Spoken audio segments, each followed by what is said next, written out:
Good evening to one and all who have joined us today.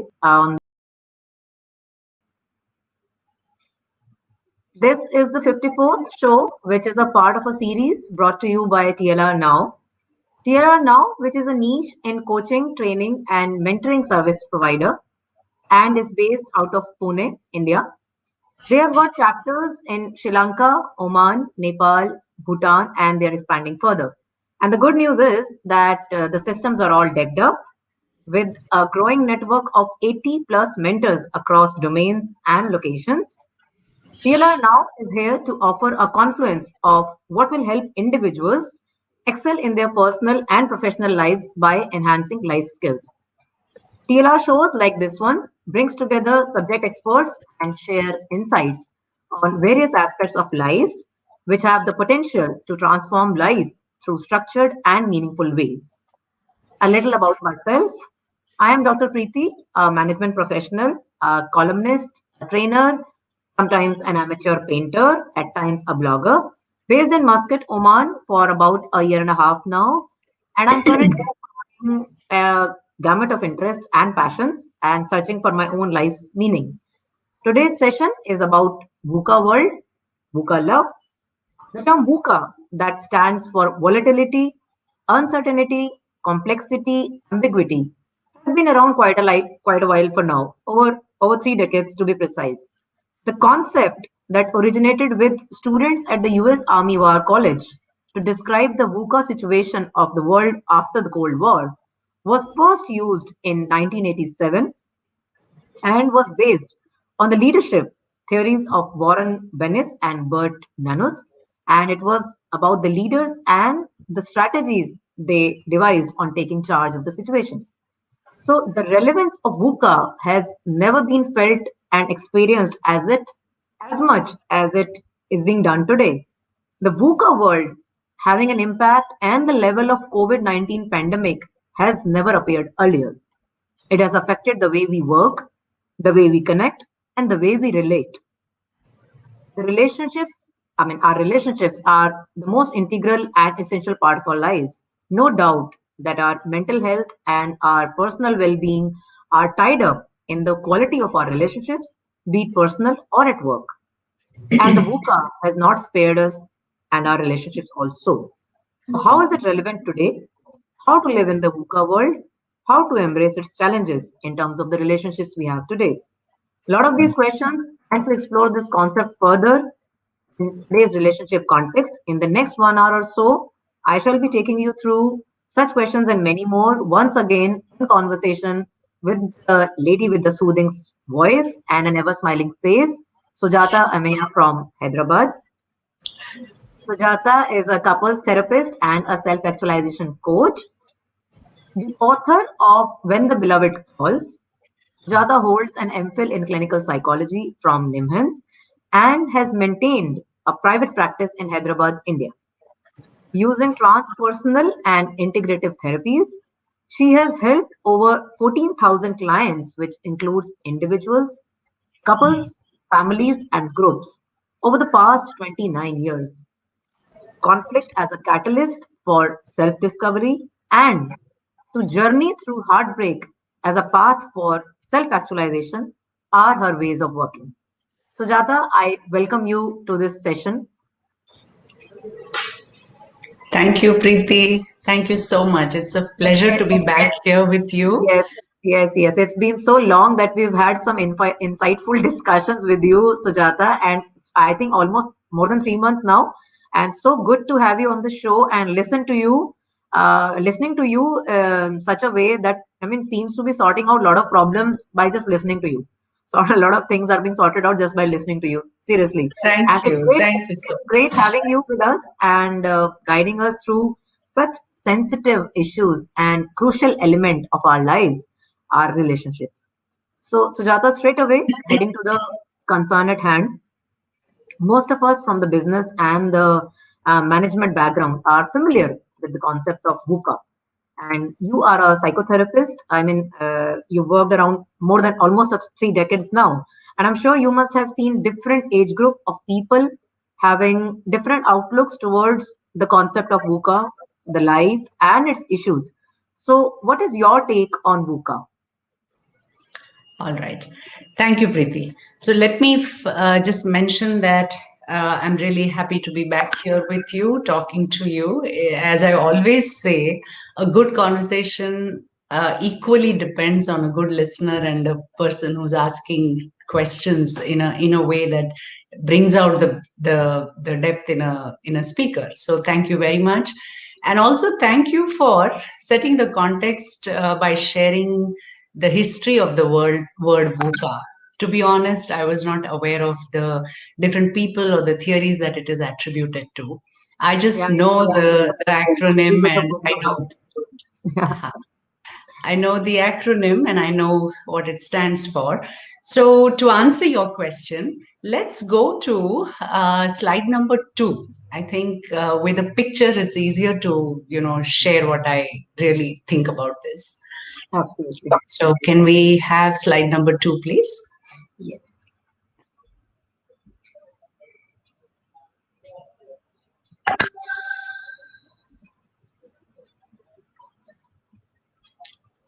Yes. So I'd like you to wait till I ask you to click again. Yeah. Okay. So this is simply to set the context that all the models that I use to understand a problem and also to find a resolution for the problem are based in this 5 elements model that I think it's just evolved by itself over the years of my work. I can't say I have evolved it. The 5 elements are universal. There's no debate or argument about that. However, Hmm. what they have led to is what I call, as you know from our conversation last time, what I call the donut and bow tie models, and we'll Yeah. see some of those. So this being the background, could you go to the next click, please?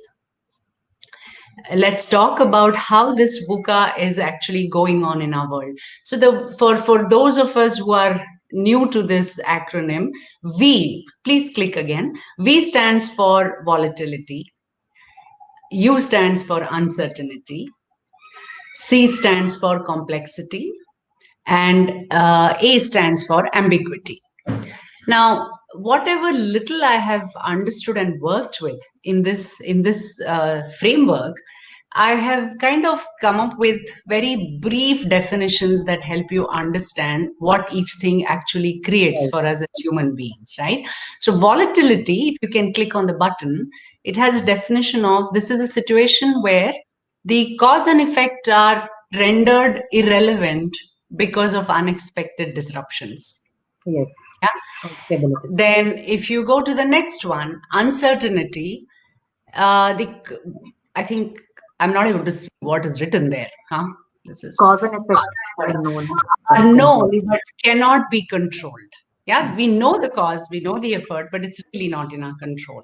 Then, when we go to the complexity aspect, next button, here what happens is the cause and effect are complicated by many interconnected different parts and different variables. Multiplexity Yeah, factors. so there's just too much happening there, too many things are contributing to it. And Yes. then ambiguity refers to a cause and effect that is poorly understood. It is the situation where you don't even know that you don't even know. Yeah, that is what it is. Now this Mm-hmm. is with regards to how I think the management gurus and experts understand and explain it and apply it in their own Right. uh, scenario. But I think as a relationship therapist or as a psychologist, I'm looking at, so therefore what does this lead to? So if you can click the next button, this kind of a volatility creates a sense of instability inside you. Of course, it makes the environment unstable as well, but for you as an individual, you feel unstable. The second, yes, that creates a sense of not being in control. Because Without see, when you control. know if I do this, it'll result in this. When that certainty has been taken out, you feel out of control. Yeah. And Mm-hmm. then when you are dealing with too many variables that you can't control, it gives a sense of overwhelm. Your mind is just not able to process the amount of information or the interconnectedness of the information. And Mm-hmm. lastly, it leaves you feeling extremely confused. Confused. Mm-hmm. Yeah. So at a logical, rational level, your mind is in a state of instability, feeling completely out of control, overwhelmed, and confused. Now, this is the state in which you engage with work, you engage Mhm. with people, you engage with families, and you Mhm. also engage with intimate relationships, and ultimately, even the way you engage with yourself. Now, I want Mhm. to understand this a little more deeper. If we can go to the next slide, please, the third slide. Mhm. Here, what happens is we have to also look at, as a result, what are the emotions that are evoked. Yeah. Mhm. So, constant sense of instability is going to evoke the emotion of fear. Yeah. And a constant sense of not being in control is going to evoke the sense of frustration and sometimes Mhm. even anger. When you're not in I'm control. sure we can all relate to this in various scenarios, including Yes. relationships, right? And Mhm. when there is too much complexity that I'm feeling overwhelmed, it gives me a Mhm. tremendous sense of doubt, self doubt, and doubt about Mhm. everything. I don't know what I'm standing on. I don't know what to expect. So there's just a lot of doubt. And Mhm. lastly, when I'm perpetually confused, I am left with a sense of worrying as to now what will happen, what do I look at, how do I experience. So there's just a lot of these difficult emotions that are aroused as a result of every day facing the four impacts of VUCA. Yeah.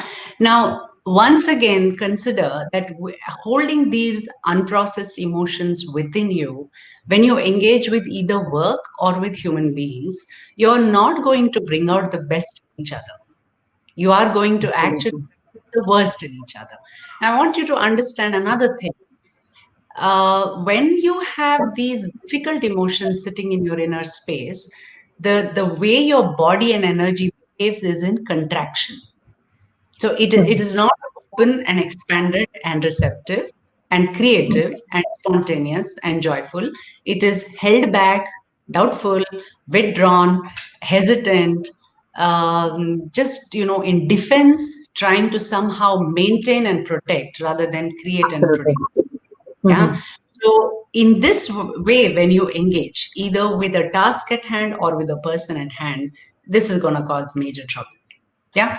So this is what I would like to put our discussion in the context of. Now you can ask me further questions, Preeti. Yeah, so Sujata, I mean, looking at this picture, like we had this all these elements, like you said, and you come up with the whole thing out of so many years of experience. So, is it like VUCA? I mean, I'm sure the term has come out now, but Mhm. as per my understanding, it must have been there all throughout our lives. Our ancestors must have faced it in a different degree, maybe, or rather than degree, I would say more of a acceptance of that fact.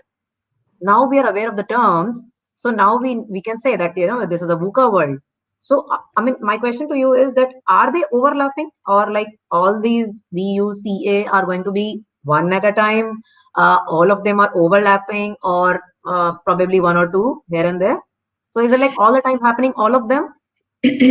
So I would like to put it this way. In fact, it's very much what you have said.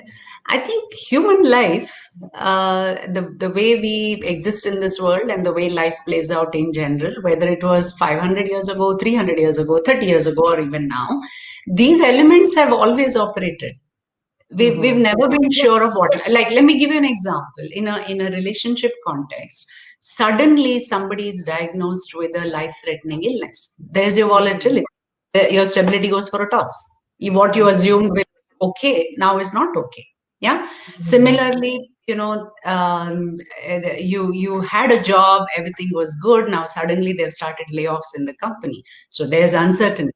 So these things have happened all along. I think we have coined a term now, and we Yeah, believe that by naming it and by labeling it, we have better control over it. yeah, Actually, of it course, is not. because now we It, have it, theories, it, studies. it has to do with a basic understanding that uh, understanding a situation and doing the best you have to be able to Mhm. handle it is in your control, but the Mhm. outcome is never in your control. Is So not I in our think that control. thin distinction between I can control effort, but I have to let go outcome. I think that fundamental, eternal, perennial wisdom that we've Of course. always been taught about, even the Bhagavad Gita is quoted all the time for that. Yes. That if we are not in touch with that basic reality, then we are in VUCA all the All the time. I can be in VUCA even in cooking a small meal or just going out for a small grocery or doing my everyday little emails. Anything can create that experience for me. So yes, I agree with time. Yes, so then the theories and the coining of the term, and again, the recognition of this concept is probably giving us more chances of working towards it in a better way, right? you. Yeah. So, okay, yeah, so that definitely sets the context, right? And I'll move on to the main part of our discussion today. Uh, I'll take this further. Like, in what way VUCA has affected the domain of relationships? Like, we're talking about relationships here today. Otherwise, VUCA is a vast concept to be discussed in an hour session. And so, what is the connect of VUCA's world with the psychotherapy, which is your professional domain also, Sujata? So, what is the effect on the domain of the relationships precisely? Right. So as I said, I think we've had trouble in relationships all along. All along, my parents' generation, my generation, the millennial generation, everywhere. I think we've had relationships have gone through challenges all along. But I think right now the context of the pandemic has Hmm. created a very acute sense of VUCA. Mhm. Meaning, as I've said in our previous conversation also, it has brought us face to face with many things which we had the luxury of not really looking at or not addressing, because we had spaces to go to and go away from the challenges and the things that we keep putting under the carpet and letting the elephant grow in the room. Hmm. We no longer have that option. So therefore, the same things that have existed for years, for decades, now seem very accentuated and very aggravated. Yeah. So this is one part. Meaning nothing extraordinarily new is happening, but what has been happening has come to relief, has come to highlight and accentuation. So it all Mhm. looks like, oh my God, this is too bad. Something crazy is going on. Like there is this article going around that says the mental health profession has surged because everyone is now seeking counseling and therapy. We Well, talked about I it wish, last yeah, I time. wish everyone had sought counseling and therapy right at the beginning when issues had begun, without waiting for something to magnify it for you, right? Of course. So that is it. That is one part. Now, another thing that has been happening is, especially with the newer generation, especially with the urban populace, I would say, the whole concept of stability of relationships is at stake. Not that marriage gave it much stability, at least not necessarily in terms of emotionality, but it gave you a stability in other ways. Like there was a social stability, there was a legal stability, there was some amount of financial stability, role stability. At least we knew that if you get married, this is what is to be expected, and this is what you're supposed to deliver. There was some broad guidelines that everyone followed, and it worked, right? But now with this new approach to questioning everything, which is healthy but also taken to an extreme can cause a lot of trouble, the sense of stability in relationships has been badly affected. So my practice is full of youngsters in their mid 20s, late 20s, early 30s, even newly married people up to the mid 30 range, right? Feeling completely unsettled, unhappy, in despair, very distraught, because whatever they step on, it is not sure whether that's a rock or that's a floating quicksand, because Mhm. everything is open. Are we committed? Yeah, I think so, until we find somebody else. Am I dating this one? Yeah, but I'm also thinking of dating the other one. So that kind of thing has created a VUCA where VUCA need not exist, because Mhm. if you follow certain basics of making something work, you need to have the groundwork and the framework Mhm. commonly understood and commonly lived up to. You have to go by it. Like you want to play a game, let's say. If you Mhm. want to play football, there are certain rules. If you don't follow those rules, then it is no longer football. It is like, amateurs just tossing the ball around with their feet. Then it won't be fun. It won't be fun. You will not know whether you played well. You will not know Yes. whether you won the game. You will not know why you failed the game. Without rules, nothing works. Same applies to relationships as well. But somehow people seem to think that it need not apply. And therefore, we have massive amounts of VUCA going on in relationships as well. Yeah. So I Mhm. hope that answers your question. Yes, definitely. So that again, as I said, like relationships are integral and essential part of our lives. And again, I would say mental health and our personal well-being are tied up to the quality of relationships. We were talking about it at length last time also. So be it at work or be it at personal level. So Sujata, I assume that after some time there is an angle of closeness or intimacy involved in a relationship, in any Mhm. relationship. Degrees may vary, but the relationship, when it gets intimate or you get closer, it the relationship will get a whole together different meaning, as per my understanding also and experience also. I'm sure many of us would agree here that, as I'm saying it. So, what has been the impact of VUCA on close relationships, particularly if we talk about in case of intimate relationships, as per Right. you? Right. So you brought in a very critical point and also opened a Pandora's box, right? So as I said last time, intimate relationship is the only stage where all our inner demons and skeletons will come out and dance. Yeah, that's a given. That's a given.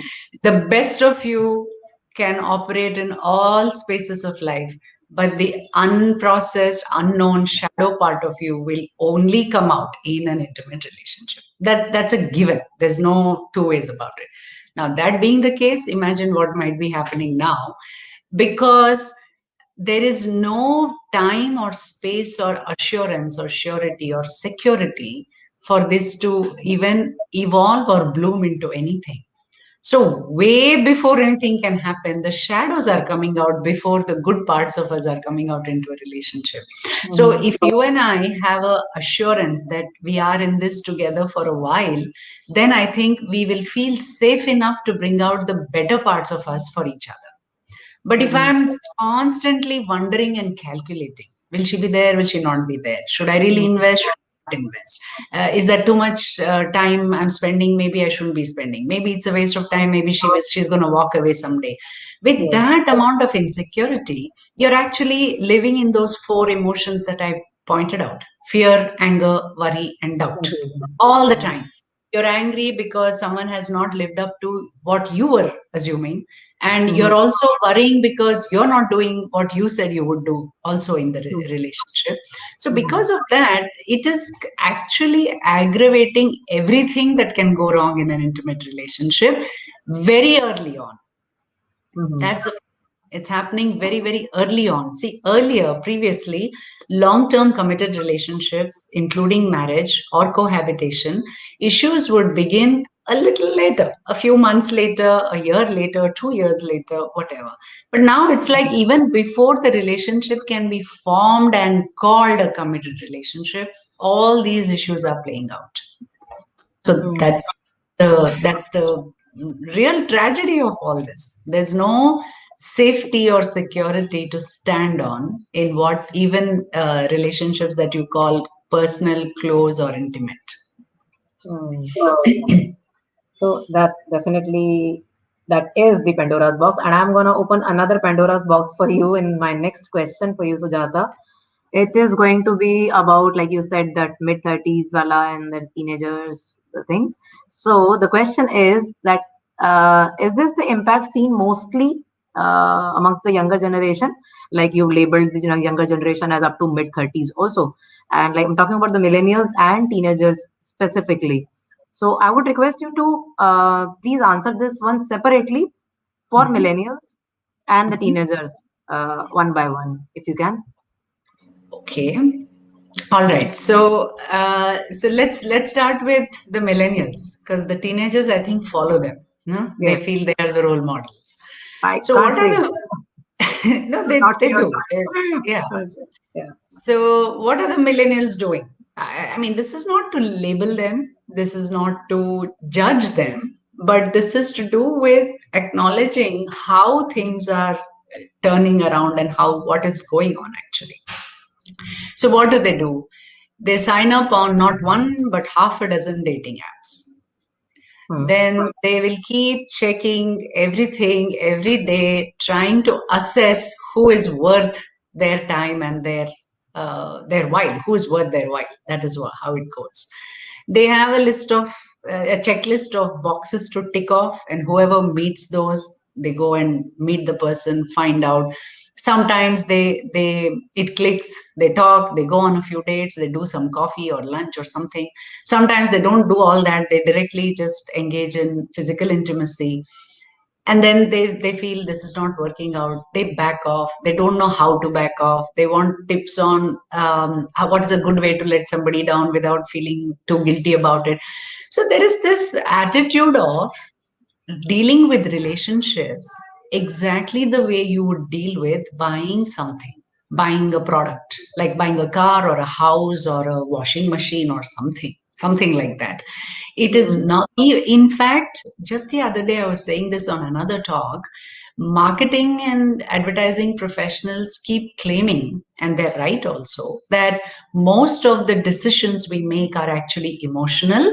Logic is used to justify them later, right? So even in buying a house or a car or whatever, it I don't think we are making rational checklist kind of decisions all the time. It's something that just clicks, something where you feel a connection, a resonance, and then you do it. Now, how can you do this with relationships? Hmm. Relationships, the foundation of it is a felt sense of resonance that you feel with the other person, some vibe matching, some click, some pull, something that you feel within, where you feel drawn to the person. And this is not about having some mad attraction and some extraordinary chemistry, it's not even Hmm. about that. It's just about a sense of feeling connected and drawn to the person, to Hmm. then explore that in a slow and gentle way, in a respectful way, and Hmm. then see what evolves and then take it forward one step at a time. But that's not how the millennials are approaching it. Oh, what millennials? There are a lot of older people also doing the same thing, right? Because what drives us is an image or a picture of what we think we want, Hmm. and no one actually fits that picture, right? Versus if we can look at how is this moment unfolding with this person, how am I being, who am I being in the presence of this person, is a very good question to ask if you want to think of a long term relationship. Who you are being in the presence of this person, if that is true to you, if that is the best of you, if that is the whole of you, if that is the uplifted version of you, if that is the expanded version of you, then I think that there is something there. There's something in that person, right? It's not the Hmm. other way around. It's not like you check where how tall are they, how good looking are they, how's their skin, how's their hair. That's not the point there. The point is here. What you call love is felt here, not there. Yeah. So if you're in touch with yourself, then the way you will proceed in the relationship will be different. And the way Hmm. the relationship will proceed will also be very, very fulfilling, very satisfying. Yeah. So this is as far as our youngsters are going. But the teenagers, of course, have to follow the senior generation for them. So they are actually in a huge hurry to do the same thing. They want to get on Instagram at the 10th birthday or something. They want but what are all this? They have Snapchat and some all kinds of apps and platforms that they want to get into and talk about this and that, and how many likes am I getting, who is following me. So the whole experience of relationship has become bereft of the experiential component. It has become a competitive kind of a space which is judged by a number of likes, like we used to judge our performance in school by the number of marks we got. It has become like that. So I think it is tragic, it is sad, But that's it more is of that's not. more of FOMO. That's more of FOMO in case of teenagers, Yes, fear of missing yes. out, all the time checking the phone notification, Aya, so you have to check it, you have to respond. So that's more of FOMO in case of teenagers, I believe. But you know what? Let's not assume that FOMO is happening only to teenagers, huh? I I have people in I their agree. 40s and 50s and 60s also who, so see, the form of FOMO has changed. Hmm. In the previous generation, the FOMO has to do with log kya kahenge. What will people say? That used to be the FOMO, isn't it? Now FOMO has changed. Now we just have the electronic version of it. So we everyone is in FOMO, meaning will I miss out on something? Will I miss out on membership in a group? Will I miss out Mm. on being seen as somebody? Will my status get affected? What will people say if I don't perform the wedding or some thing in a certain way? It was always there. It was always there.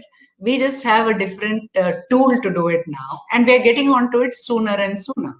We didn't see, at least my generation, when we were teenagers, we actually relished the fact of not caring. Rebellion and saying, I don't mind, we don't bother with such things was a plus point. Now, the poor kids, starting from age 7, 8, 9, they do care. They care a lot about how many likes they're getting and who's following them. So it is just very, very tragic. That's all I can say. And it is making all counselors and therapists quite rich because they also can't really do much. This is a whole pandemic that is going on at a social level about how we have come to deteriorate relationships by treating Mm. them also as some kind of products. So that is what I would say. Yeah. Right. So it's got a lot of things basically, not just a single angles, I believe. A lot of things to it, Sujata. And that brings Yeah. me to my next sequence, which is we'll talk about the families here. What is the impact of this on families, especially children? I will come to another segment. Again, specifically, if I were to talk in the present context of the current pandemic, which is, I personally feel it's totally VUCA, Mhm. totally VUCA. I mean, the children who are seeing and experiencing the world with a face mask on in such early years, Mhm. they will probably know this is the only normal. Maybe they will react to not wearing a face mask, for example, after some time. So they've got a lot to process and lot to groom ahead. So in that context, the impact of the VUCA, which we were talking about, especially in context of children, Sujata. Right. So I think you've brought in a very important point in terms of the those who were born this year, earlier this year, just last year, Yeah, children who are below 5 or 6 years, I yeah, think. yeah. It's a very, very, very unfortunate situation that they Mm, just can't be free. I agree that is and I think we'll have to wait to see what is going to be the long term impact of it. Of course, one hope is that as randomly and suddenly as the corona appeared, there is always this silent hope that it also similarly disappears and we are back to a world where wearing a mask no longer remains mandatory. I truly hope so. But I think it is not just the wearing of the mask. It is about not having direct physical contact with same age playmates that is going to have very deep psychological ramifications, I'm afraid. mm, See, we are already feeling it. We are not able to go out as much as we feel like. We can't freely go and ask for a hug or get a hug without discussing mm, whether it is okay to hug. So the basic social psychological need of connectivity and being in the same space and feeling secure, and the physicality and the expression of affection, which are very critical to mental health in general of all ages, but also especially children. See, even things mm, like falling on the ground, playing in the sandpit, pulling each other's hair, mm, punching each other, getting little bruises and hurts and pains.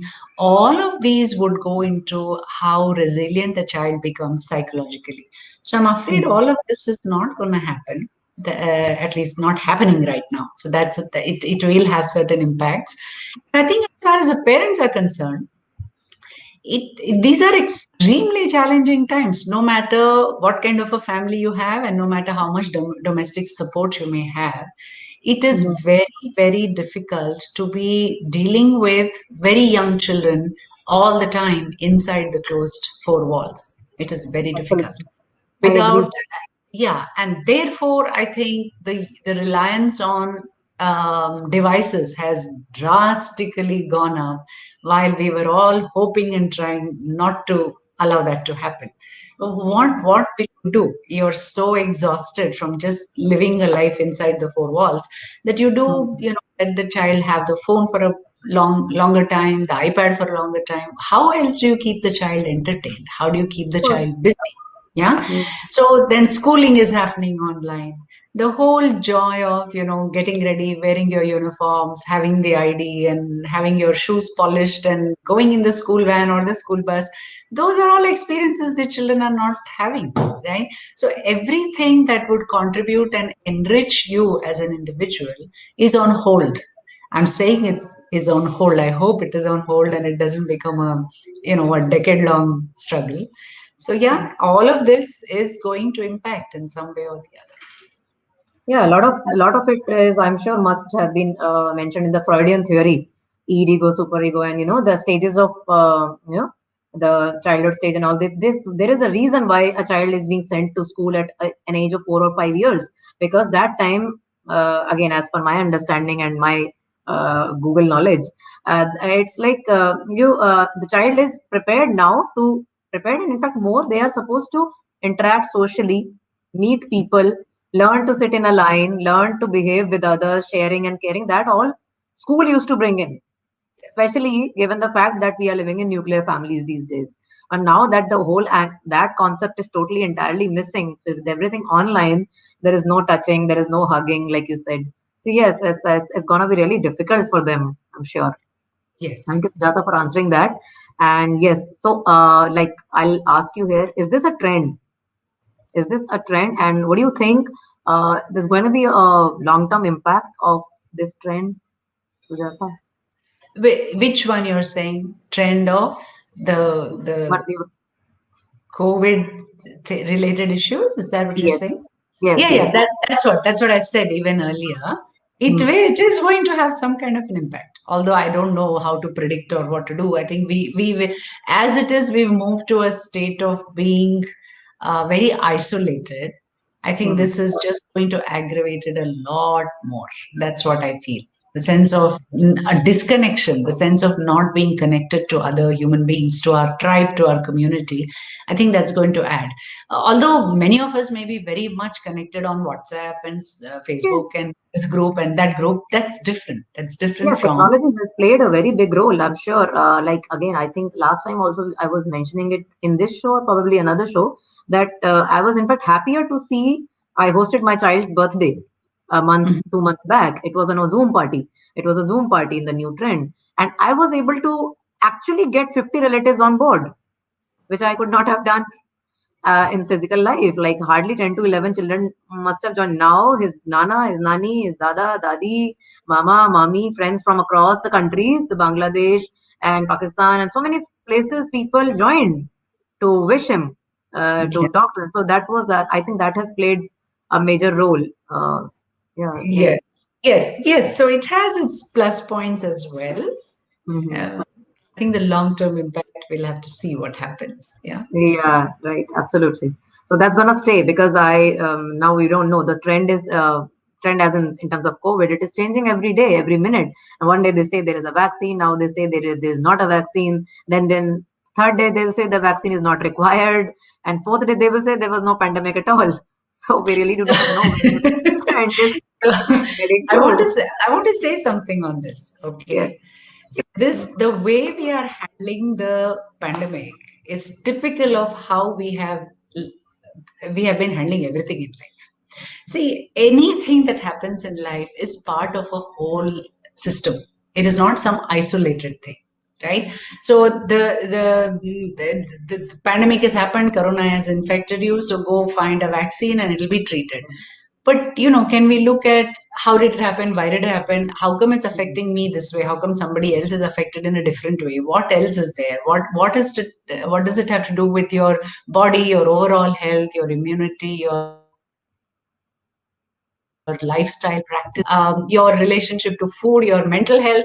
There are so many components that go into this, but we don't look at all that. We just don't look at all that. We just want that 1:1, the direct, simplistic cause effect equations we want for everything. But nothing is so singularly related in life, right? Everything is interconnected. In fact, they use the phrase web of life.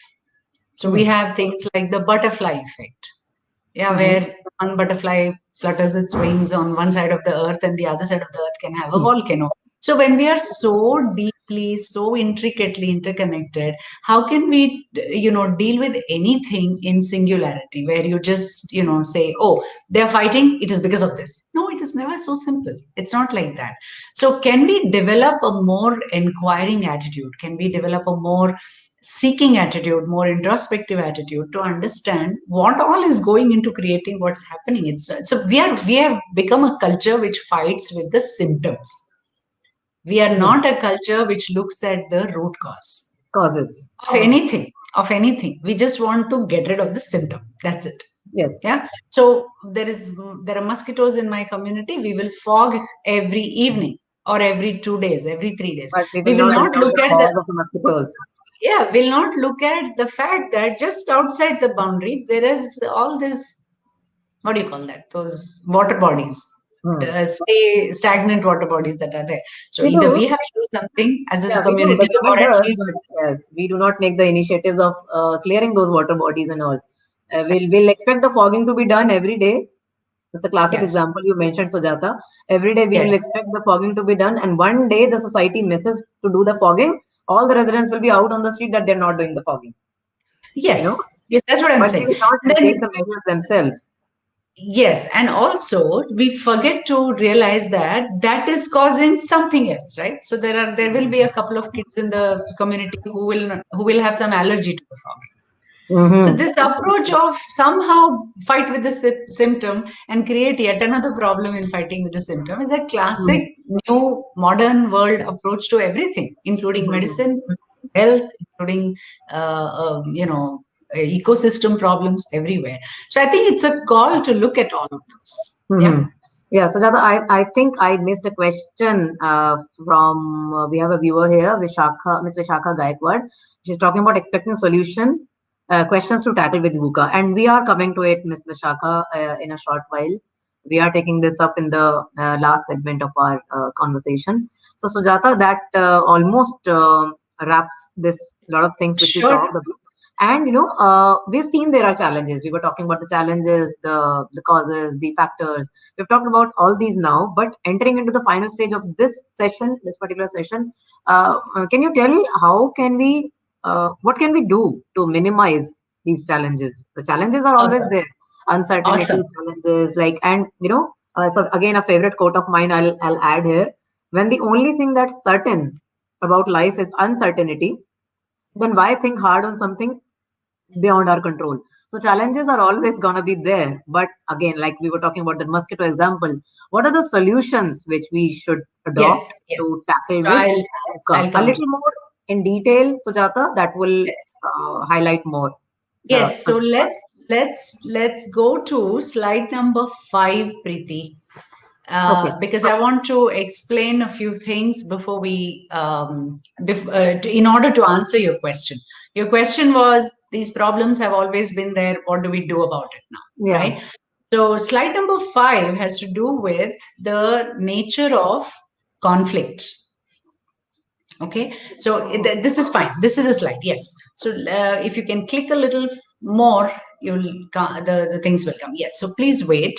So here we are talking. What I want to highlight here is, in order to address something, you need to first of all understand what you're dealing with, so that then you can work with it in a more effective way. Just as you said, VUCA was coined so that we can address the issues better. Same thing here. So if we can understand two things, the nature of relationship and how conflict actually serves a relationship, if you can understand that, that would be good. So we begin any relationship, work relationship, professional, personal, intimate, marriage, doesn't matter. It begins with a real or an imagined sense of connection. I'm saying imagined because sometimes in an arranged marriage, you just enter. That's it. The connection is a given because of the ceremony that has happened. Then that leads inevitably in a short or a long while to the next stage of conflict, of a relationship, which is to do with conflict. So if you can click the next button, then it takes you to the next level or next stage in the relationship, which is conflict. Now, people tend to get very, very afraid of conflict because it's unpleasant, and they will do every possible circus, every possible gymnastics to avoid it. And all that does is, all that avoidance of conflict does is, it simply shoves it elsewhere. Either it will show up in a more perverted and more intense form, or it will keep showing up in tiny spurts here and there all through the relationship. So there is no point in trying to get rid of conflict or avoid conflict. You have to understand that it is a roadway or a portal or a doorway to something else, which takes us to the third stage in a relationship, which has to do with chrysalis. Chrysalis, if you know, is the cocoon stage of the butterfly. Yeah, it's the stage where the pupa weaves a cocoon around itself using its own saliva and sits inside it, very tight, very dark, very moist, very depressing and very terrible. But it is getting prepared to emerge from it in a better form, which is the butterfly, right? It's only when you do that are you ready for genuine, deep interaction and relationship with a person, which takes us to the fourth stage, which I call communion. So these are the four stages of the relationship. Connection, which is more at an interactional and transactional stage, which inevitably brings up conflict. As I said, whenever you're engaging closely with someone, your demons and their demons will come out and play. That becomes an opportunity for you to go inwards to understand, what am I doing and what am I failing? What are my omissions? What are my commissions that are contributing to this? I'm not saying that you need to blame yourself or take full responsibility for the trouble. It is about what is your contribution to the problem, which is the chrysalis stage, which then takes you to the stage of communion. That's the fourth stage. Yeah. Now, if you keep going further on the PPT, I think we talk, yes, that's what allows deep relationship to happen. And the axis of chrysalis and conflict, please click the next button. Okay, we have the axis of connection and communion, which is the stage of rest of the relationship. Meaning, in the stage of connection and in the stage of communion, the relationship is at ease, it is in repose, it is at rest. So it's all good. Nothing, no problems are happening. But the other axis, which is to do with chrysalis and conflict, is the growth axis of the relationship. It is in the conflict and in the going inwards, turning inwards, that growth is possible. Individual growth will then contribute to the growth of the relationship. And as always, all these stages run through each other. They are deeply interconnected with each other. The next slide, the next click will show that. In an infinite loop, they feed each other, they nurture each other, and they reinforce each other. Yeah. So this you need to understand about what to do with conflict. You should not run away from it. You should take it as, okay, let me go inside and check, what did I do? How did I contribute? Yeah. This is not about self-blame. This is not about being a martyr. This is not about being a saint. This is not about applying spirituality to this. This is simply about, in the interactions, there is something which you are not playing by the rule, something that you're not following correctly, that is creating that. Yeah. So that's the opportunity. Now, if you go to the next slide, which I think, Priti, you're familiar with, we had used this last time as well. This slide talks about the 5 pillars of intimacy. Intimacy doesn't necessarily have to do with physicality or sexuality. Intimacy has to do with the experience of being deeply seen and deeply understood by anyone. Anyone. Intimacy is possible with anyone. So, for example, in a therapeutic relationship, when I am listening quietly and deeply to the client as they speak about their own life, that moment, that hour itself is an extremely intimate time. Yeah, same way when you're listening to a great speaker, a great poetry, anything that completely engrosses you is an intimate moment. Yeah, so for any relationship to work, to bring in this intimacy is very important, and it has 5 pillars. So one, the foundation is exclusivity.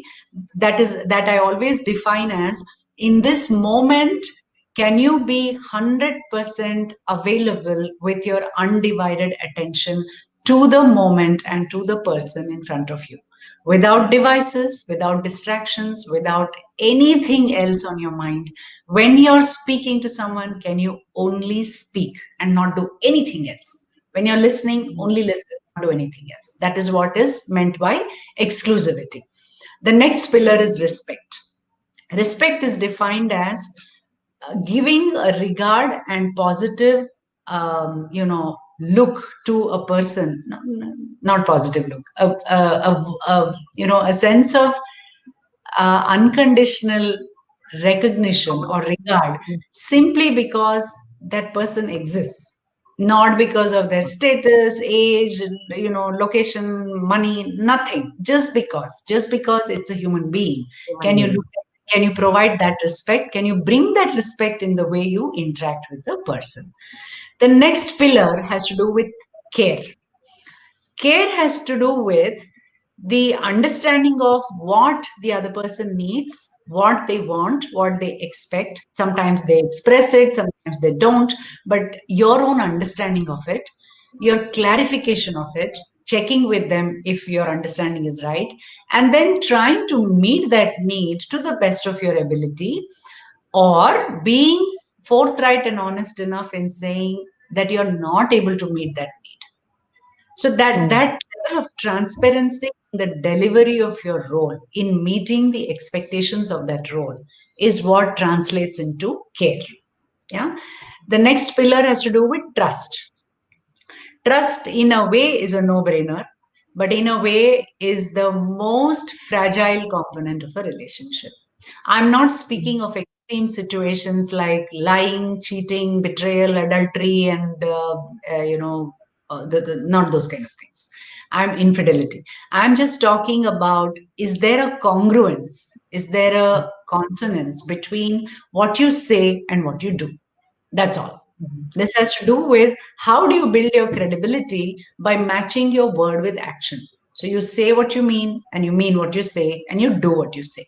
That's it. So the more you deliver in that way in the relationship by speech and action, the more trust you credit into the relationship, and more trustworthy you become. Yeah. And the last pillar has to do with commitment. Commitment is the position of, now that we are both together in this relationship, no matter what shows up in the path, we both will handle it together as a team from the same side of the net, and not as adversaries playing on the opposite side of the net. So it doesn't matter what.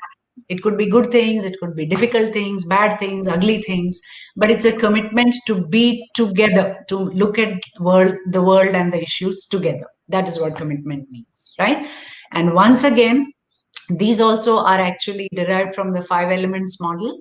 And like all those models, this is an interactive model where they are infinitely interconnected by the loop that runs through them. One feeds the other, one reinforces the other, sometimes one can complete the other. As you start not keeping respect in the relationship, your care stops having any significance to the other person. Then the other person will not feel as committed in the relationship. Then some trust will go away. Then you will not be exclusive while being with each other. So it can also go in a downward spiral, but it can also go in an upward spiral.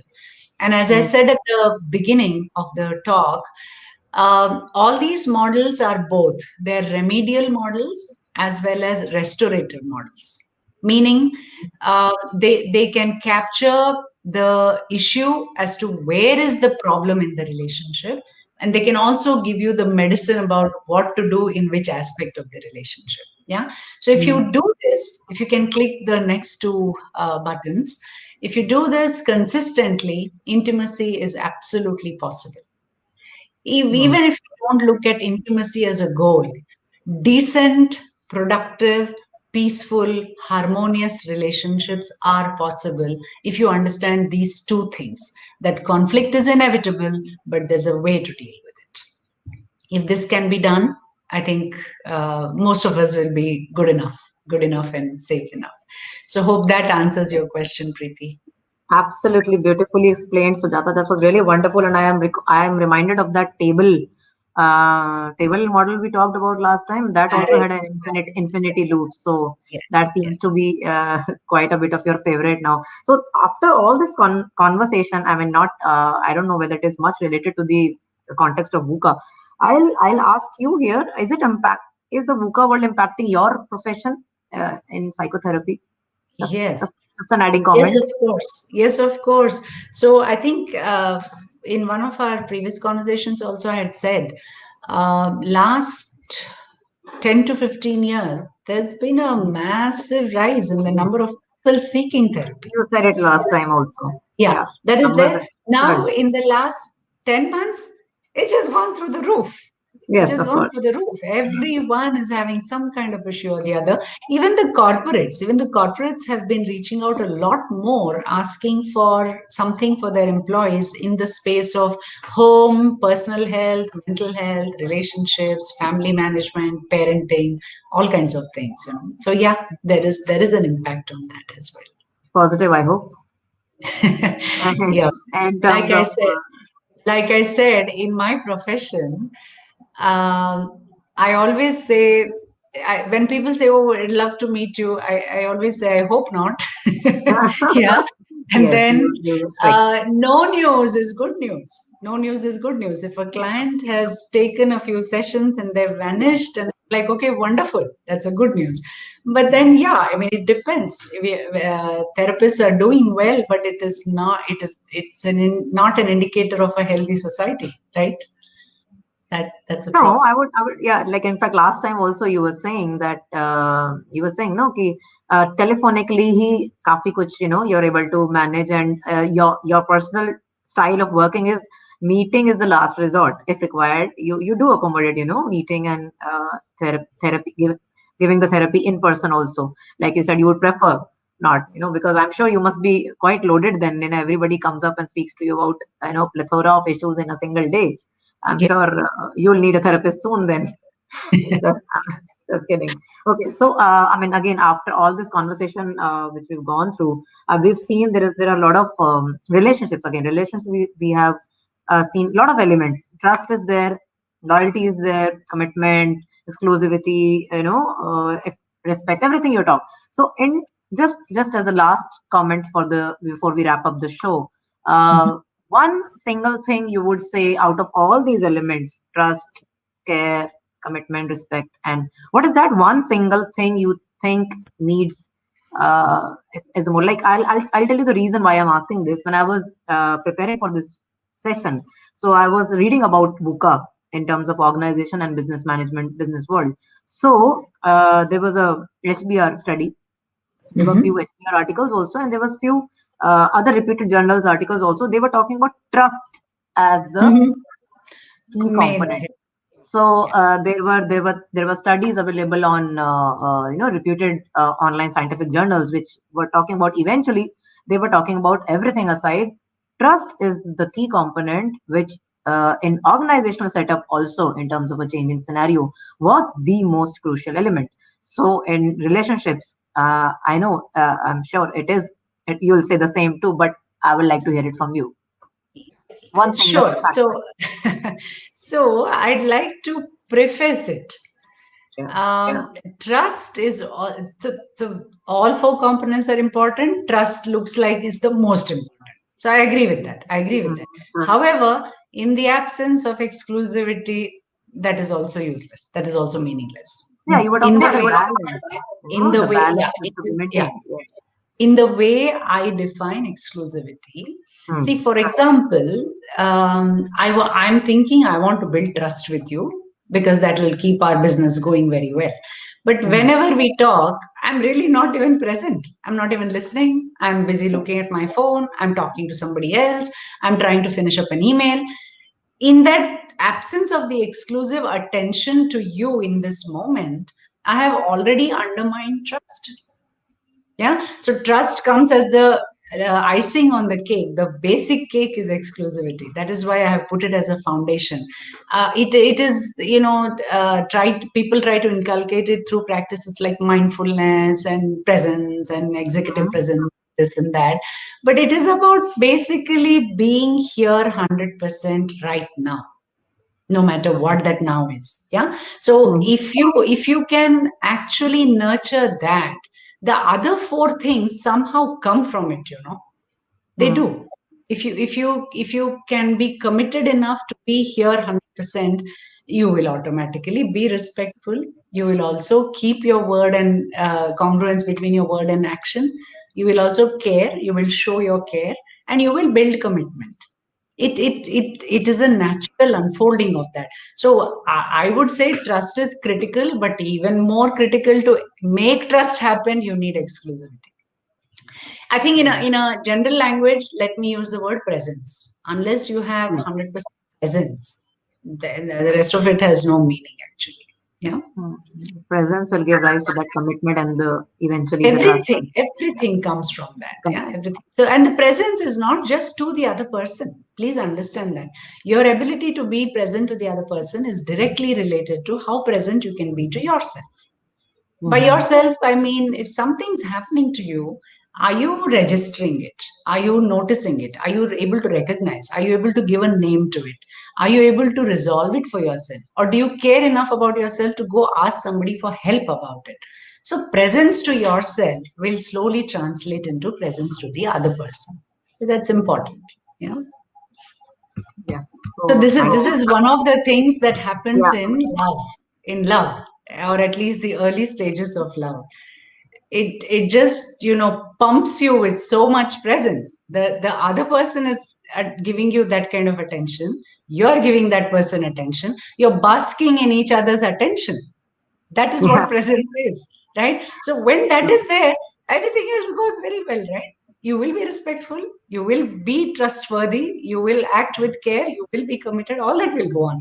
You take away attention, you take away that blast of attention. That is what happens over a period of time. that's what happens You precisely stop you over the stop time. paying the high quality 100% attention to the relationship, and everything starts Everything depleting. falls. So I Yes. hope that is understood. That's Yeah. totally understandable. Yes, very well, very well. So thank you, Sujata. Thank you so much for yet another insightful session, I would say. Hoping the viewers also had an enriching experience. And I would say goodbye with this. If we think that the pace of change is very fast right now, we need to realize one thing. Today, we are experiencing the slowest pace of change will experience for the rest of our lives. So embrace the uncertainty, enjoy the beauty of becoming. When nothing is certain, anything is possible. So shukran and thank you so much, everyone. Have a good night and a great life ahead. Stay healthy, stay safe. Wishing you all beautiful bonding with the ones you love and the ones who mean the most to you. Thank you so much, everyone. Thank you.